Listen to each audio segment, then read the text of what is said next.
Halo, salam sejahtera bagi kita semua. Perkenalkan, nama saya Andreas Samudra Nabitupulu, NPM saya 1951116. Saya adalah mahasiswa hukum dari Universitas Internasional Batam. Di sini saya akan membahas mengenai materi dari hukum acara peradilan agama, membahas mengenai tahapan-tahapan atau proses-proses beracara dalam peradilan agama. Nah, sebelum ke pembahasan, di sini saya akan menjelaskan sedikit mengenai perbedaan permohonan dan gugatan. Dalam gugatan, ada suatu sengketa atau konflik yang harus diselesaikan dan diputuskan oleh pengadilan. Sedangkan dalam permohonan, tidak ada sengketa. Hakim hanya mengeluarkan suatu penetapan atau lazimiyah yang disebut dengan putusan deklator, yaitu putusan yang bersifat menetapkan. Nah, sebagaimana yang kita tahu, ada berbagai sistem peradilan di Indonesia.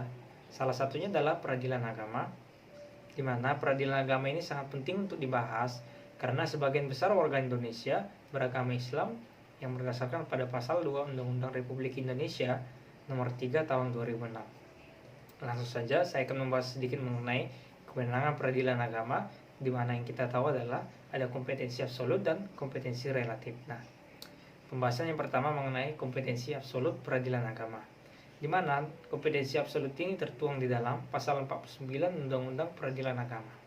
Berdasarkan ketentuan tersebut, pengadilan agama berwenang memeriksa, memutus, dan menyelesaikan perkara di tingkat yang pertama antara orang-orang yang beragama Islam dalam berbagai bidang. Salah satunya adalah perkawinan yang dilakukan menurut syariat Islam.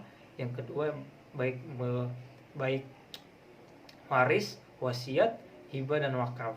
Nah, sementara itu kompetensi relatif adalah pembagian kewenangan atau kekuasaan mengadili antara pengadilan.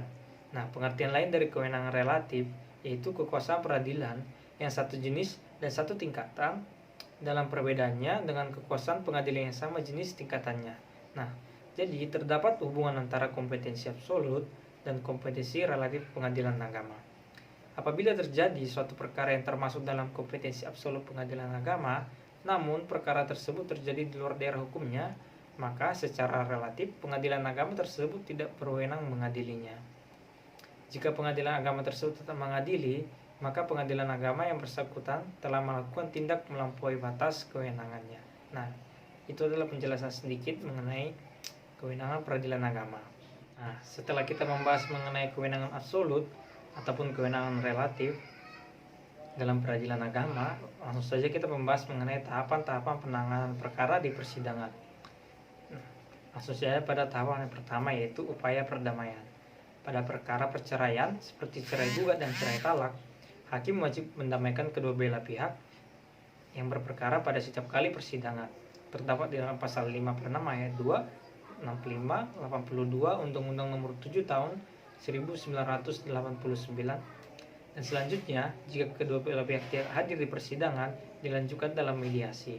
Mediasi ini terdapat dalam Perma nomor 1 tahun 2008. Kedua belah pihak bebas memilih hakim mediator yang tersedia di pengadilan agama tanpa dipungut biaya.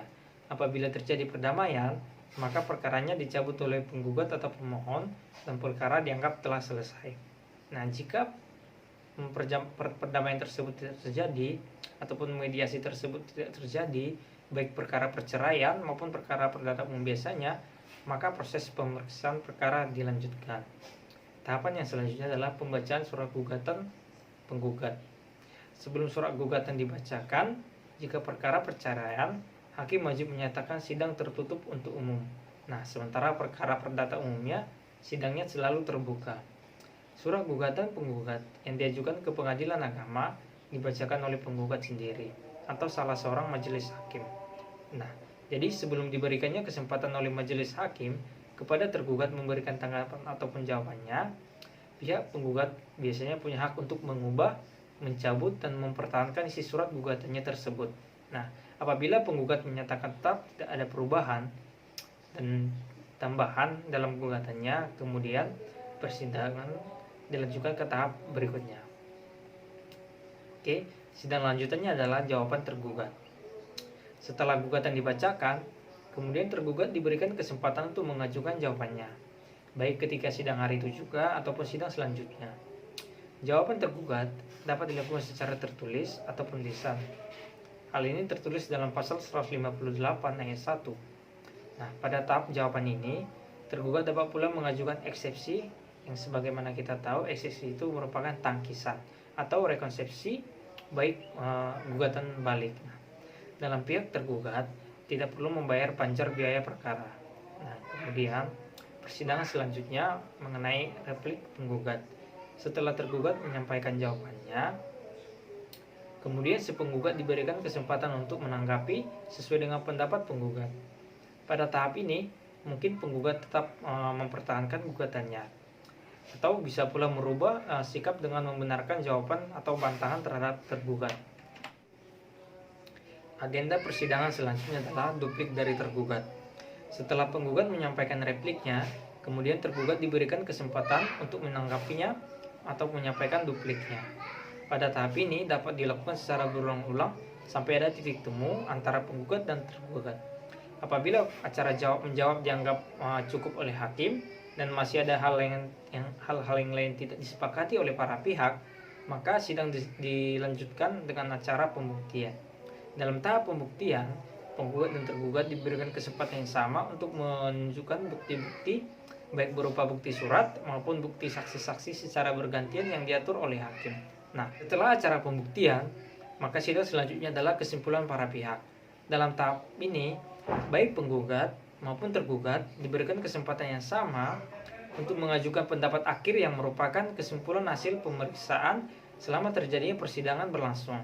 Nah, menurut pandangan masing-masing, kesimpulan yang dapat disampaikan mereka ini dapat berupa lisan ataupun baik secara tertulis.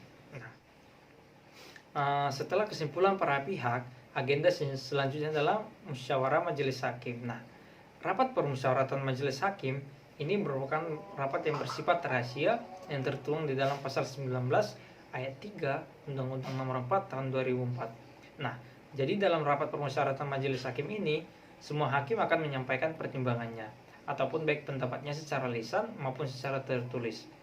Jika ada perbedaan pendapat, maka diambil suara terbanyak dan pendapat yang berbeda tersebut dapat dimuat dalam putusan ataupun dissenting opinion.